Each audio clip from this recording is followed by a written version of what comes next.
Alright guys, so I didn't come out with a video last week, and I was gonna kind of do the generic, oh, work's been real busy excuse, but I figured, instead of doing that, maybe this would be a good chance to kind of show you guys why work has been so busy and why it's been difficult to make a video. Um, yes, so that was a perfect example of how busy I've been. I don't even have time to make a video, and this is actually on my break. But I figured this would be a good opportunity to show actually a little bit of what I do and why it was difficult to make a video. Alright, so the first thing, and this is really the reason that I don't feel like staring at a computer to edit videos and record and things like that, is I've been teaching myself SolidWorks, and I'm actually getting decent at it. I'm sure that people who are really, really good at it, this still looks like an amateur drawing, but what I've been doing is taking drawings like this that I get handed, and I get to turn them into things like this. That's been taking up a lot of time. I've got a bunch of projects that I've had to do this with. This is just one of the smaller ones that kind of shows a little bit about the transformation that a chicken scratch drawing becomes.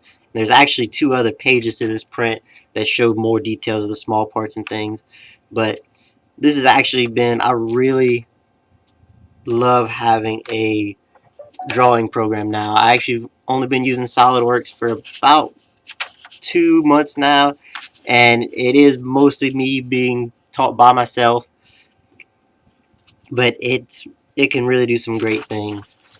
Now, SolidWorks, I also find that I have a love-hate relationship with it because it is not a very intuitive program, I don't feel, and all of the tutorials out there on YouTube are all from SolidWorks 2015, which we are on 2017. They actually have a 2018 version, but we haven't updated to that yet. I'm not sure if we will or not, but the difference between 15 and 17 is enough that the tutorials are almost useless, but you can kind of get stuff from them. So it's been a little journey learning that. This is just another little project that I've done. This is actually an entire package, just of small parts and things like that. But that's the main reason that I haven't felt like looking at a computer whenever I have leisure time. Another thing that hopefully will be coming up soon is I've actually begun some online training for these little units here. If you don't recognize these are actually Yaskawa servo packs, and this is actually a servo motor that we actually use these in our water jets, but we could possibly be designing a system that would utilize something similar to this. I believe they will be larger, but one of the advantages of that is that I will actually be going through training to learn a little bit of troubleshooting them, but mainly PLC concepts, ladder logic, and actually programming these drivers to do functions to, create linear motion, rotary motion, things like that. So that's going to be a really, really neat thing I'm really looking forward to. But once again, the online class has been taking up a lot of my time, and it's all on the computer. So it's really hard to be motivated to stare at a computer to edit videos.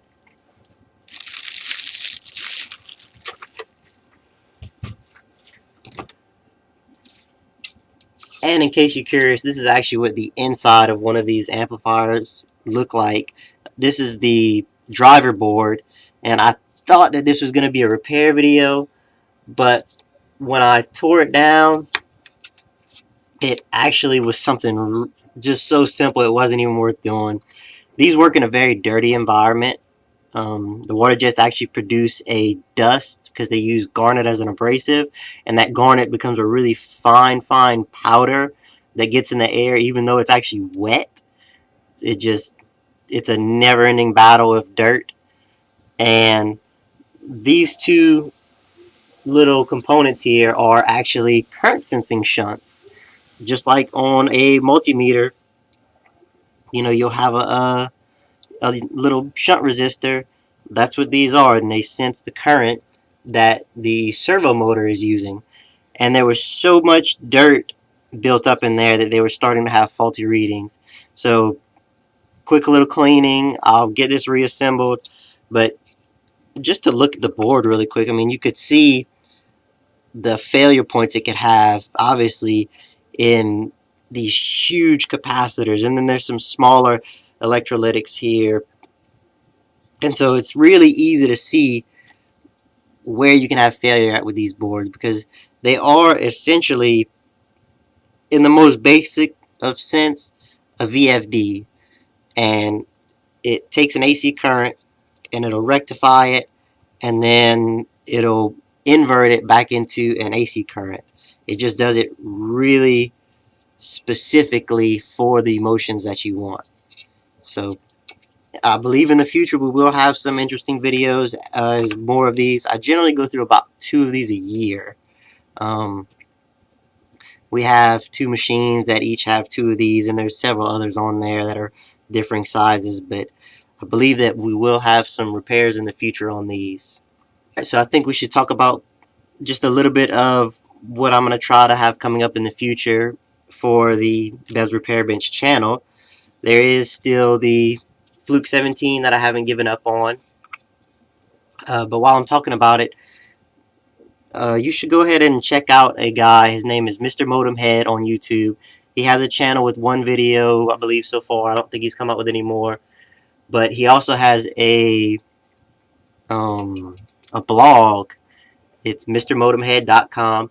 I really think that people should go and check him out. He has a lot of knowledge, a lot of talent whenever it comes to multimeter repair. And he also exhibits a lot of other people's work on his vlog. And, I mean, there's some really neat stuff. So go check him out. He's been giving me a lot of advice on things I can do with this meter to try to get it running again. And I'll talk about it a little bit more whenever I actually do this video.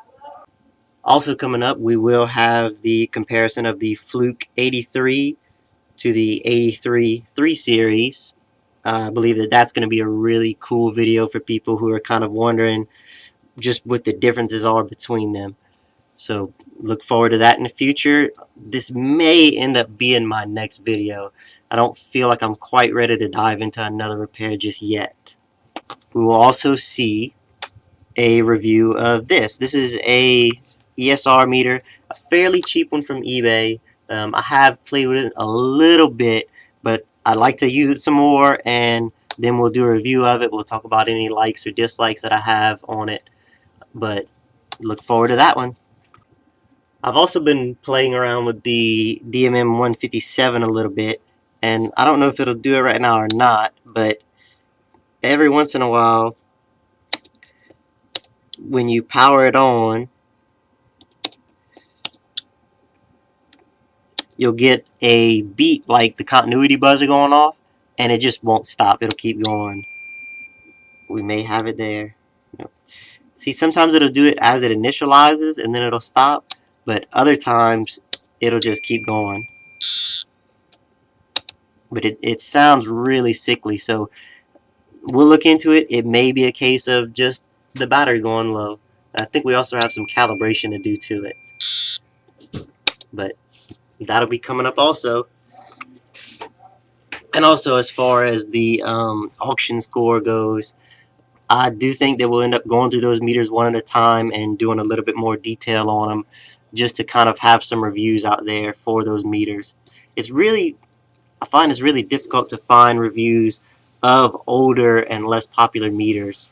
So I think that'll be a really useful thing to put out there for everyone else to see if they're researching and thinking about buying a meter that a lot of people may not think of buying, but they find it on eBay or something like that and wonder if it's worthwhile. So I think that's it for now, guys. Thanks for watching, and I'll see y'all at the next video.